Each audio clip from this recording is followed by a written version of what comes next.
we're following what the other countries have done. No, to that's have not a the issue successful here. UHC. That's not the issue. The issue is what you're promising. Averaging Excuse me, Mr. is Secretary. erroneous. Excuse me, Mr. Secretary. You're not answering the questions I'm asking you, and we're interrupting each other. I will listen to you, you listen to me. Okay? What I'm telling you is we cannot promise people then not deliver. We cannot tell people no balance tapos may balance. That's why klinaklaro ko dito. And what I'm telling you is that even before, ang amount sa case rate, hindi, halimbawa sinabi cesarean or bypass, hindi kasama doon ang complication. So kung iniba nyo ngayon at ginagawa nyong complicated, that's up to you. But kailangan klaro yung sabihin natin sa tao. That's why I'm asking you a specific question. Etong bypass, 660 to 960 Z benefits package. Does that include kung meron complication sa kanyang bypass o wala? That's a yes or no question. It's supposed to. Yes. Yes, it includes. Because now we're also zero sorry, balance sorry, billing. it includes? It includes. If they're in basic accommodation, it's included. We've discharged patients with leptospirosis from NKTI, 2 million pesos, zero. We've taken care of heart patients in heart center with complications, No, zero. Sir, so it's included No, in the zero balance. You're talking about the DOH. Nililito nyo na naman kami. Ito nga, 660 to 960. Di ba, PhilHealth to. So, at tinatanong ko lang to, etong 660 to 960. This is a Z benefit package. Yes, Z benefit package has a pre-approval. So you have to actually go to it. So the chances of having a complication are actually less. So what happens is, if there is a patient that wants to get a Z benefit package, they go to the PhilHealth, ask for a pre-approval, and then if they're approved for that Z benefit package, it will be done in a hospital that is accredited for Z benefit package. Okay, so not all hospitals have Z benefit packages. PhilHealth accredits them. Yes. So, ang haba-haba, hindi mo pa rin sinagot tanong ko eh. So, if patient A goes to heart center, pre-approved, okay, walang complication, 660, no problem, babayaran, di ba? No complication, 960 ang billing, babayaran, di ba? Oh, for one reason or the other, nagkaroon ng complication, naging 1.5 million. Babayaran ba yung mahigit sa 960? Hindi. Zero balance is applied for all patients admitted in basic accommodation. Okay, so if yes. this patient Sir, is Z-balance, yes or no lang eh. Wait, I will tell. If Sir, this patient sorry, is sir. Z-benefit, Excuse me, sir. they are Hindi admitted tayo in basic matatapos accommodation, and they will have no copay. It will be zero. But if they are in a pay ward, they will be charged for the complication. Sir, do you think I'm stupid? Paulit-ulit tayo kanina na No. sinabi na natin na ward eh, di ba? Sinabi na natin government hospital, nililinaw ko na eh. Sinabi ko na, kung 960 may complication, yes or no, para matapos tayo. Di ba? Para matapos tayo. Mr. President, I think the Secretary wants to go back tomorrow. Let's just go back tomorrow. Let's have every day na lang to. Simple-simple tanong ko sa iyo eh, para matapos tayo eh. Ayaw mo sagutin eh. Di ba? Tinanong ko sa iyo, heart center. Heart center is a government. Heart center, zero balance. Oh, DOH zero balance. hospital. Sir, hindi mo pwedeng yes or no? I said yes earlier. Oh, then stop at yes. Okay? Oh, so 960, walang complication, bayad. Sabi mo yes. 1.5 million dahil nagkaroon ng complication, ha? Ano to? Indigent, babayaran dahil zero billing. Okay, lipat ka ngayon sa private hospital. Naka-charity ward. Walang complication. The 660 till 960 covered, di ba? Yes, okay. Nagka-complication, 1.5 million. Magkano lang covered? 960. 960 lang. Yeah. So that's what I'm saying from the start. Yung cost mo na to doesn't include complications. So don't tell me kanina na complex kasi to kasi pwedeng may complication. Yung amount mo dito is for basic. So if you do the survey in all the hospitals, then announce to people, eto yung rules. Kung government hospital, ganito. Kung private, ganito. Ilan kami dito? Si Senator JV, nakailan amendment na yung PhilHealth? We were here then. So we know the law. We know na kulang ng pera. Hindi yun yung issue. Ang issue, chairman po kayo ng PhilHealth, hindi nyo ginagawa yung survey. And then sasabihin nyo ma-migrate, pilot pa lang, next year pa lang. So in the meantime, each and every one of our constituents na may problema, hindi makapagpagamot. Oh, now answer me. With the zero billing, ilan lang ang kasya sa government hospitals natin? Ilan ang beds ng ating government hospital? Na basic na sasabihin nyo. Total. 90% of the total public beds in the And how DOH many hospitals. public beds do we have? Excuse me, sir. I'm asking the secretary. Excuse me. Sir Secretary, you mean you don't know that? That's basic info. I keep changing because there are hospitals that increase their bed capacity by law. So the number is not Sir, a fixed number. By law and actual, there are certain things that daily you have to know. And nasa fingertips mo yan. No coaching. I am testing the secretary precisely because I want to know if he's diligent on this or not. You don't have to give me the exact. You can give me a ballpark. Oh, so more or less, ilan ang bed capacity natin? Sir, Mr. Sergeant of Arms, pakitanggal yung naka-black na jacket. Sinabi ko na no coaching eh. Please leave the room. So it's probably about 800. During the SONA, ang sinabi naman ng Pangulo, para sa lahat na. But only in public hospitals. Hindi pa kaagad nasabi yun ng SONA, Mr. President. Yeah, kasi, so that's my question. Can you clarify? No, hindi sinabing for what hospitals. Kaya nga, lahat ng... Well, maraming hindi nakapick up because I'm just saying na napakaraming mayors na lumapit sa atin Yeah. at nagtanong na, No, saan? but- Hindi but namin alam yan. For the record, so that people who are watching and tayo mismo and the mayors, governors, health practitioners knows, ano yung as of today, ano yung rule? Ano yung kompletong rule as of today? Para lang So malinaw. now, today, the rule is, and this was all clarified, I have to say this is my own personal appreciation of how things were clarified over time. No, but can that- the secretary clarify it? Di ba? Kaya ang Kasi point, iba yata yung the only point I'm interpretation. making, nandun pa rin ako dun sa, hindi yun clear sa akin sa SONA. No, pero para clear- ang ngayon, I'll tell you now what the Secretary says. I'm saying also that ngayon, clear na siya sa akin. Pero nung sa SONA, hindi So- pa so siya what's clear. the rule So as what of the rule today? is now, and I also shared the rule with our colleagues earlier, is that if you go to any DOH hospital and you are a patient in a basic accommodation or ward, then zero balance ka, which means zero. Wala kang babayaran. Whether indigent ka o hindi. It doesn't matter. Okay. Basta tao ka, Pilipino ka, pumunta ka sa DOH hospital at doon ka sa basic accommodation or ward, that means you will have a zero balance. Okay. So kung hindi naman sa DOH hospital, pero indigent ka, zero balance ka ba? No balance. Ano ba difference ng no balance at saka zero balance? Ha? So, pag pumunta ka ngayon sa LGU hospital, covered ka ngayon ng no balance billing policy. And that is for indigents. What does no balance billing mean? It doesn't mean no balance. Kasi may balance. Kasi there are case rates, but some of them are outdated. And as I also explained earlier, we are migrating to the DRG, which is a different system from the case rate na mas complex ang review niya ng babayaran. But for now, we still have case rates. So there's a big chance na meron kang balance. Okay, so what's the difference between zero balance and no balance? So Or there's no zero such thing as balance zero is the DOH hospital that talagang zero balance. Ang no balance sa LGU hospital is only for indigents, pero hindi siya, it's possible na may balance pa. So hindi no balance yun. Hindi nga, kanina ko pa sinabing hindi No, nga. sabi mo sa LGUs, it's no balance. No, that's the name of the program. But it doesn't mean that it is no balance. That's why So isn't that false advertising? I think so. From now on, I will not ask you questions. Okay, This is my next 100 questions. okay. Yeah, Thank you. Well, then we'll have to ask the Senate President to suspend the rules if you're not going to ask me questions. I'm making a point. Sorry, my dear sister. I'm making a point na ang basis ng conversation is trust eh. So if you tell people no balance, pero sandali, may balance. Di ba? So why would they name it no balance kung may balance? Di ba? Yeah. Mr. President, please, I will explain to the stenographer what is going on here. My staff is trying to explain to me what is the meaning of no balance, telling me that it is a PhilHealth program. But Yeah. once in a while, I agree with my brother. Take note, Senator Joel. Once in a while, I agree with him.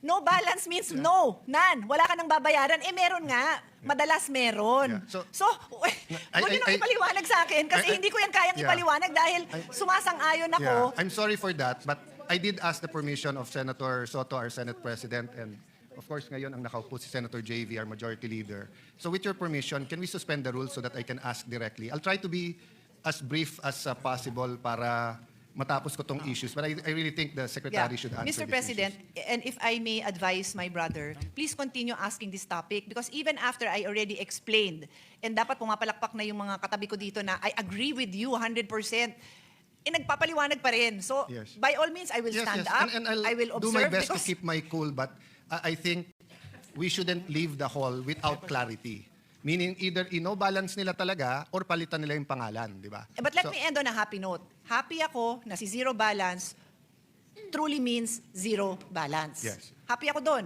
And So- I just pray na there is enough funding na talagang hindi tayo babalikan next year Yeah, na but nagsara na before- yung ospital kasi yung MOE nila, wala na silang Yeah. pambayad sa ganito dahil nagamit na sa zero balance lahat. Sana naman hindi kasi nga, Yes. But before you pinaninindigan natin yung turn zero over to balance. the good secretary, you confirm, di ba, that under the law, and in fact, the secretary is the chairman of PhilHealth. Yes, that is Yeah, correct. so he should be able to answer these questions. Yes, and Yes. and the president is also here to assist. So, but I think if he wants to ask directly, there must be a motion to suspend the rules. Yes, Majority Leader. Yes, Mr. President, with the permission of the body under our rules, particularly the section that I don't have right now, because I don't have the rules with me. Mr. President, upon conferring with the Minority Leader, obviously he's the one who's requesting for it, together with our members here in the chamber, I move to suspend the rules of the Senate to allow the DOH Secretary, Dr. Ted Herbosa, to respond directly to the queries of the members of the Senate. There's a motion to suspend the rules of the Senate. Is there any objection? Hearing none, the motion is approved. Thank you, Mr. President. thank you. Mr. President, before I stand up, I will leave everyone on this note of technology and AI. I am wearing a Whoop, which is something like a smartwatch, but it is for health. And my Whoop, nabura na yung message, but earlier it said to me, you have exceeded your optimal strain. It is time for you to wind down and go to sleep. That was 2 hours ago. No, but for the record, But Mr. I'm Chair, just saying, this is the use of AI because it's accumulating all my data, including my stress, and it has workout-related stress and non-workout-related stress. For the record, meron akong non-workout-related stress in the last for few. the record, basta't kasama mo any of your brothers, talagang lumalampas yung stress. So anyway, my point is AI. Wala tayong choice. We have to live with AI, so we have to know how to use AI. Thank you, Mr. President. Good luck po sa inyong lahat. I will be busy praying over there. Thank you. So, Mr. Secretary, good evening po. Can you just, before we go to the no billing, sir, can you clarify? So the policy now is, kasi meron pang private, pang LGU. So can we state it? No? So ang zero billing, wala talagang babayaran. Tama Yes, po? yes, Mr. President. Wala pong binabayaran. And that yun. is for government hospitals? for DOH. DOH government retained hospitals. Okay. And you don't have to be an indigent. There is no need to be classified as Okay. indigent. For indigents, it is zero billing in private hospitals as long as it was within the case rate. No, dun muna ako sa sa non-indigent. Sorry, indigent. Sa private Indigent? hospital. Indigent in a ward accommodation, it's a PhilHealth policy that there will be no balance. No Sorry, balance. wag muna tayo sa no balance. Ang nasa batas, zero balance. No balance. No balance ang nasa batas. Policy, it's not Dun, a dun law. muna tayo sa no balance. Sabi sa batas, pag indigent, no balance. In basic accommodation. In basic a government accommodation, hospital. yes. Yes. Within the case rate. Yes, within the case Right? rate. Yes. So, even in private hospitals ngayon, pwedeng pumunta pag indigent, basta't within the case rate. And in the basic accommodation. Basic accommodation. So, sa charity ward. Yes. Okay. So, they can go at dapat, anong ginagamit natin doon? Zero or no? Case rate. Case rate. Case Yeah, rate. That's but- called the PhilHealth benefit case rate. Yes, but in So the they law, use there's, the case rate. in the law, it says no balance. Meaning, aalis ka, wala kang babayaran Which kasi law walang are you balance. referring, Mr. President? Sorry? Which law? No, kayo nag-mention nun last year that in the law, it's indigents lang ang covered nun, nung no No, balance. the no balance billing is a PhilHealth policy. That if you are paid the case rate, if you are deemed as indigent and you are in any government hospital, even private, no? Even private, there should be no copay. That's the term of the policy of the no balance billing. So You have to be indigent. Yeah, to be fair, Secretary, I'm not sure now if it was the Pinoy or the Duterte administration that announced nga. Pinoy. Diba? Pinoy, Your Honor. Okay, Pinoy, na no balance. And last year when I was asking you na hindi naman nasusunod yung no balance, you clarified. Pag indigent, within the case rate, no balance sila. Yes. And it's in the law. So it's not only a policy of the PhilHealth Board, it's in the law. So I think the complication here is how much does PhilHealth pay. So if the PhilHealth rate So there is a certain cost to take care of a patient in a hospital, whether government or private. If the cost that PhilHealth covers, which is the case rate at that time, was enough for no balance, that was the policy that PhilHealth wrote down as a policy. Yes, and that's why I was criticizing it last year because last year's budget, no, that's why I was criticizing it because when we spoke 23 for the 24 budget, ang last na review ng case rate was still 2017. So, syempre, napakababa na nun. So, hindi naman natin binabago yung no balance, pero ang layo na ng inflation or ibang cost, no? So, I'll go back to that later, sir, with your permission. Let's go muna sa LGU. Sa LGU, ano yung rules sa no balance? LGU hospitals? Indigent, no balance billing, case rate only in a basic accommodation. So, why don't we start calling it a case rate rather than no balance or zero balance? Para hindi natin nalilito yung publiko. Kasi, correct me if I'm wrong, ha? Kasi ang batas sinasabi, magsa-survey kayo. Di ba? Ang PhilHealth. Pag survey nyo, i-average nyo ngayon yan. So yung average, yan yung case rate. So kung sa DOH hospital, so pag sinabi nyo 50,000 for this procedure, kung sa DOH hospital, it's only 35,000, zero billing ka, or no billing. Pag pumunta ka sa isang private hospital and it's 50,000 within the case rate, zero billing ka. But kung ikaw mismo pupunta ka sa mas mahal na hospital and it's 70,000, bayad ka ng 20,000. Because the intention of the law was, in the average, there's more than enough hospitals na you will go na it's 50,000. Pero pag hindi mo inayos yung case rate, yung average, di halos kahit saan ka pumunta, over, edi natural magbabayad ka. Di ba? So the no billing or zero billing, ang kambal niyan yung case rate. Tama? Correct. Okay. Ang problema, because of the scandal, etc., and I knew, sir, wala ka pa noon, yung presidente natin ng PhilHealth, ang ginawa niyong remedyo na lang, quick, 2024, is you just had a order na 30% na lang increase sa lahat. Tama po? 30% plus another 50% increase in case Yes. rate. So the total No, increase as 20 of today is 80%. Yes, 30% noong 2024, and then nagsunod nga, same year, another 50%. Okay? Correct. That's correct. Matatapos na yung 2025. Ba't hindi kayo nagsasurvey? Ongoing, there are how many thousand case rates? There are so many thousand case rates. So the case rate was across the board, but we are increasing a lot of rates that have now really gone beyond zero balance. For example, dialysis. It used to be 2,500. We increased it to 6,350. And dialysis patients are not paying any more additional, even in the private dialysis center. Heart attack, we also increased it from a measly 75,000. We increased it to about 500,000 plus. I So acknowledge today, that. I even acknowledge- jeepney drivers are treated in private hospitals for... I acknowledge yung coronary artery bypass graft surgery is 660 until 960,000. Philippine Heart Center, it's 550,000. Makati Med, it's 550 to 900,000. May sobra pa ng 6,000 and world-class ang Makati Med. I acknowledge that. I acknowledge dialysis, ganun din, di ba? But ang point is not that, I tell my staff, huwag kayong pumunta sa akin at sasabihin nyo, sa major subjects, 90 kayo lahat, pero sa isang subject, 70 ka.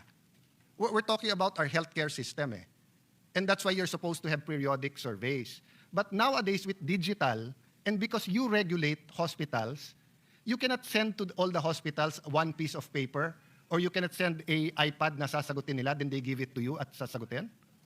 For your information, the PhilHealth is currently doing what's called shadow billing for the diagnosis-related groups. Sir, So you're not because we're answering going to my change- questions, eh. Nandun ako sa inyong survey sa case rate We are, para the malaman survey nyo. is the shadow billing of how much each case costs currently in several hospitals. And how I think long? 160 Yes, hospitals. it's November, PhilHealth is doing it's this. November now.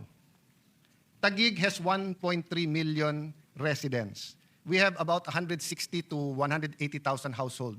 Every quarter, we do a survey with 200 questions at least per household. Every quarter.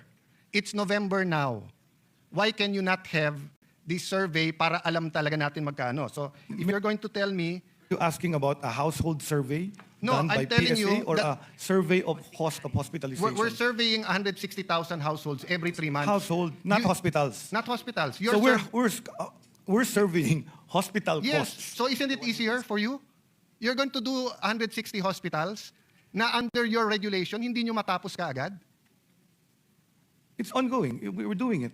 Kailan matatapos? It's November na eh. Yes. For the survey to be completed, it's about 5 to 6 million claims that they started Sir, to average the You cost. don't need the claims. Ang pinag-uusapan dito, costing analysis. All you have to do is ask all the hospitals, yung bawat ano nyo, magkano yon.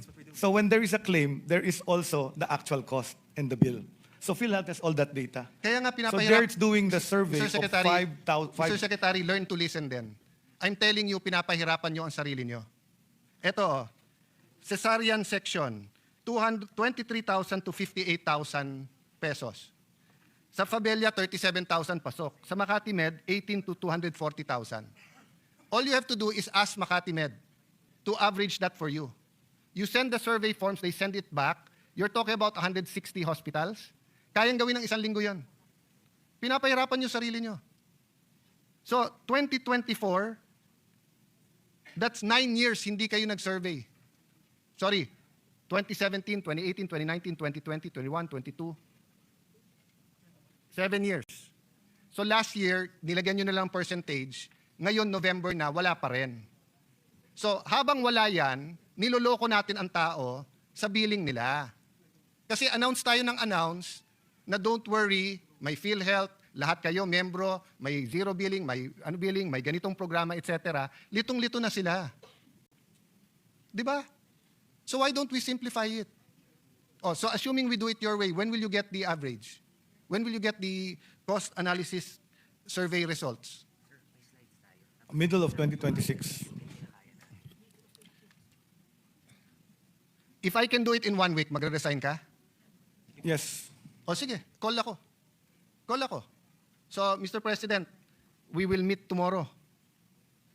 And I will bring an IT expert. You bring the list of the 160 hospitals and all of this case rate. Okay? No, sir, hindi pwedeng tungo-tungo lang dito sa Senate. Seryoso tayong pinag-uusapan. Be here at 4 o'clock tomorrow? Can you be here at 4 o'clock tomorrow? PhilHealth, President? Yes, according to the PhilHealth president. Okay.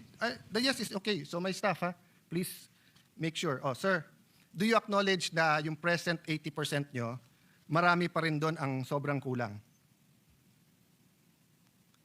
It's me 80% of. No, yung inyong plus 30% plus 50%, do you acknowledge na marami pa rin na hindi na if you average it out and go to different hospitals, kulang siya? Yes, that's why PhilHealth is trying to go to DRG. Because what happens is in a case rate, the diversity of costing is so high, so wide. Because it's so wide, there will be people that will be paying more, spend more, and there will be people who are spending less. By going to DRGs, the payment scheme becomes more accurate. How long do you need to shift to